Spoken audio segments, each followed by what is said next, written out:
동네 골목마다 있던 이발소들은 어디로 갔을까요? 60년대 헤어스타일은 어떻게 변했을까요? 빙글빙글 돌아가던 이발소 회전간판에는 어떤 의미가 담겨 있을까요? 당나귀 귀의 설화와 이발사는 어떤 관계일까요?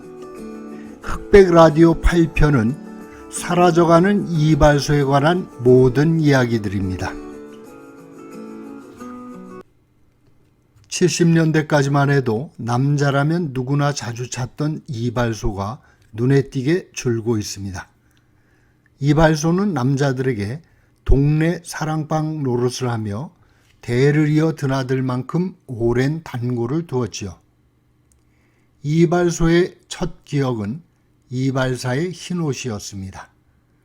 어렸을 때 흰 가운을 입은 이발사를 의사로 알고 울음을 터뜨렸다고 합니다. 이발사는 어린아이들이 오면 의자에 널판을 얹어 앉혔지요. 이발소 의자는 앉기만 하면 졸게 하는 마력을 지녔죠. 꾸벅꾸벅 졸다가도 이발사가 가죽 뒤에 시퍼런 면도칼을 석석 소리를 내며 갈면 정신이 바짝 차려졌지요. 고래나룻과 목 뒤에 닿던 면도칼의 느낌은 지금도 서늘합니다.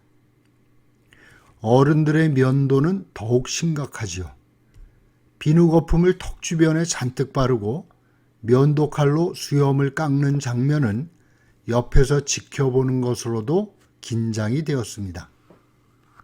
시퍼렇게 날이 선 면도칼에 자신의 목을 맡기고 눈을 감은 손님과 이발사의 관계는 밀착될 수밖에 없지요.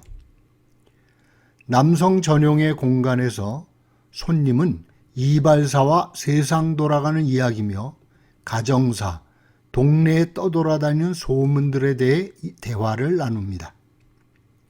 이발사는 설화 속에도 비밀을 나누는 유일한 존재로 등장합니다. 당나귀 귀를 가진 왕의 비밀은 이발사만이 알지요. 당나귀 귀의 가장 오래된 주인공은 그리스 신화에 등장합니다. 기원전 8세기경 프리기아의 미다스 왕으로 전해오지요.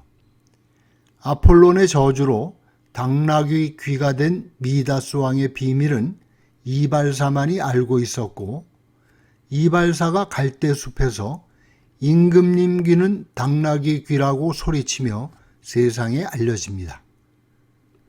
당나귀 귀를 가진 왕은 몽골의 설화에도 등장합니다. 몽골 여행가였던 게포타닌이 채록한 서북부 몽골의 기록에는 일지갱 노융이라는 당나귀 귀를 가진 왕의 이야기가 나옵니다. 왕은 비밀을 지키기 위해 머리를 자르고 나면 이발사들을 죽였다고 합니다.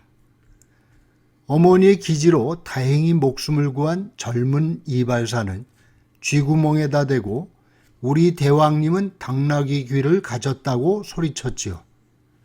그걸 엿들은 쥐가 소문을 여기저기 퍼뜨려 왕의 당나귀 귀가 세상에 알려졌다고 합니다. 우리의 삼국유사에도 당나귀 귀를 가진 왕이 전해옵니다. 신라 48대 경문왕은 나귀처럼 귀가 길어져 모자를 써서 숨겼는데 왕관을 만드는 복두장이만이 알고 있었죠. 복두장이는 대나무 숲에 가서 우리 임금님 귀는 당나귀 귀다 라고 소리쳤다 합니다. 신체 가운데 가장 중요한 머리를 맡기는 손님과 이발사의 밀착된 관계는 유별난 듯합니다. 효자동 이발사라는 영화는 대통령의 머리를 깎던 이발사가 겪어야 했던 애환을 담고 있죠. 60년대 헤어스타일은 어떠했을까요? 남자아이들은 주로 상고머리를 했습니다. 그러다가 스포츠라는 헤어스타일이 유행했습니다. 체력은 국력이라는 캐치프레이즈를 내걸고 국가적으로 스포츠를 육성하던 영향인 듯합니다. 운동선수들의 머리 모양에서 비롯된 스포츠 스타일은 손질이 간단하여 활동적인 직업을 가진 남자들이 애용했죠. 성인 남자들의 주된 헤어스타일은 하이칼라였습니다. 2대 8의 비율로 가르마를 단정하게 타고 찌꾸라 부르던 포마드를 바르는 하이칼라 머리는 흰 와이셔츠에 양복 정장을 입는 화이트 컬러 사무직 남성들의 스타일이었습니다. 연탄 난로불에 달군 집게로 머리를 구부리는 고대도 이발소에서 했죠. 나중에는 전기로 열을 내어 머리를 굽히는 전기 아이롱이 등장했습니다. 중고등학생들은 당시의 엄격한 두발 규정에 따라 2부나 3부 머리를 했습니다. 바리깡이라는 이발기계의 덧댄 장치에 따라 길이가 차이가 나는데 2부보다는 3부가 조금 더 길었죠. 아예 바리깡으로 밀어버리는 걸 박박머리, 까까머리라 했는데 바리깡으로 말끔히 깎는 걸 백호친다고 했습니다. 여자아이들은 머리를 길게 길렀지만 때로는 이발소를 이용하기도 했죠. 시골에서는 주로 집에서 머리를 잘랐습니다. 머리에 바가지나 대접을 씌우고 집에서 쓰는 가위로 싹둑 자른 머리를 바가지 머리라 했죠. 여학생들은 중고등학교마다 머리 모양이 달랐습니다. 여자 중학생들은 대개 귀 밑 아래로 짧게 자른 단발머리였는데 이화여고나 중앙여고 학생들은 긴 머리를 두 갈래로 따 다른 여학생들의 부러움을 사기도 했지요.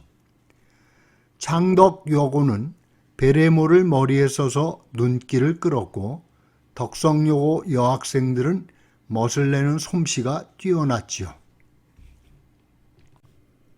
거리에 이발소도 있었습니다.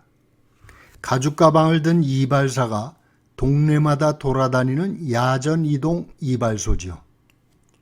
대개 이동 이발소는 느티나무 아래 차려집니다. 이발사가 동네에 나타나면 아이들은 부모에게 붙들려 느티나무 아래로 모여 차례를 기다립니다. 한 사람의 이발사가 깎다 보니 동네 아이들의 머리 모양은 거의 같았지요.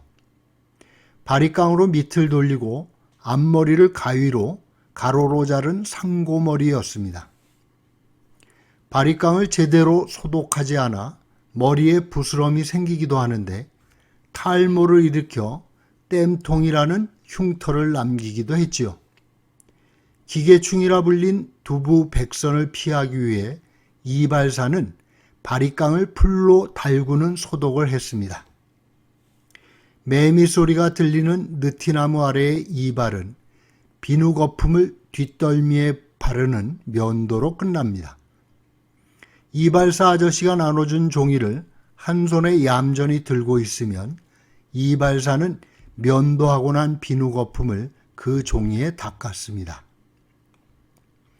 이발소에는 붉고 푸른 문양이 번갈아가며 도는 회전 간판이 걸려 있었지요. 이발소로 알리는 이 회전 간판은 18세기 서양에서 시작되었다고 합니다. 당시 이발소는 머리를 깎고 수염을 다듬는 이발뿐만이 아니라 병을 고치는 의료 행위도 겸했답니다. 몸 안에 혈액이 오염되어 병에 걸린다고 생각하던 시절에 이발소는 환자의 몸에서 피를 뽑아 병을 치료하는 병원 역할도 했죠. 피를 뽑고 부러지거나 삔 뼈를 붙이고 찢어진 상처도 치료하는 이발소는 간이외과 의원인 셈이었습니다. 이발소로 알리는 회전 간판은 1540년경 프랑스의 메아나킬이라는 이발사가 처음 내걸었다고 하는데 간판에 그려진 붉고 푸른 띠는 동맥과 정맥을 상징하고 흰 띠는 붕대를 뜻했다고 합니다. 이발소에 찾아온 변화는 면도로 시작되었습니다. 60년대까지만 해도 이발사가 하던 면도를 언제부턴가 여성 면도사가 하게 되었죠. 머리를 감겨주는 것도 여성 면도사의 몫이었습니다. 동네 작은 이발소에는 연탄난로에 물을 데워서 감겨주는데 머리는 기름때가 잘 빠진다고 빨래비누를 사용했지요. 남성 전용 공간이었던 이발소에 여성 면도사가 등장하면서 새로운 서비스들이 늘어납니다. 손님의 귀도 후벼주고 안마나 손톱도 다듬어주면서 일부 변태적인 영업을 하는 퇴폐 이발소가 나타나 사회 문제가 되었지요.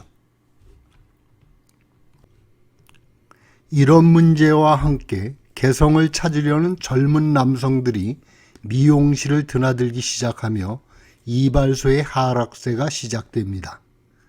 블루클럽이라는 남성 전용 미용실이 등장하여 반전을 꾀하기도 합니다. 1998년 등장한 블루클럽은 5,000원이라는 저렴한 비용으로 한때 전국에 800여 개의 체인점을 둘 만큼 인기를 끌었습니다. 그러나 가위보다 바리캉에 의존한 머리 모양이 개성적인 헤어스타일을 원하는 남성 고객들의 취향 변화로 지금은 예전만큼 큰 인기를 모으지 못하는 듯합니다. 최근 들어 이발소가 바보샵이라는 이름으로 부활하고 있다고 합니다. 남성 전용 이용실을 자처한 바보샵은 모발을 주로 가위로 다듬어 남성 특유의 스타일을 만들어 나간다는 입소문으로 남성 고객들이 늘고 있다고 합니다. 시간과 품이 많이 드는 만큼 비용도 고가인 바버샵이 지난날 이발소의 영광을 되찾을지 잠옷 궁금해집니다. 아련하게 지워져가는 이야기들을 함께 나누게 되어 즐거웠습니다. 7월 10일 토요일에는 유목의 전설 30편, 7월 17일 토요일에는 흑백 라디오 9편으로 찾아뵙겠습니다. 이야기로 떠나는 몽골 여행과 시간 여행 많이 구독 신청해 주시고 주변에 관심 있는 분들에게도 공유해 주시기 바랍니다. 오늘도 함께 해 주셔서 대단히 고맙습니다.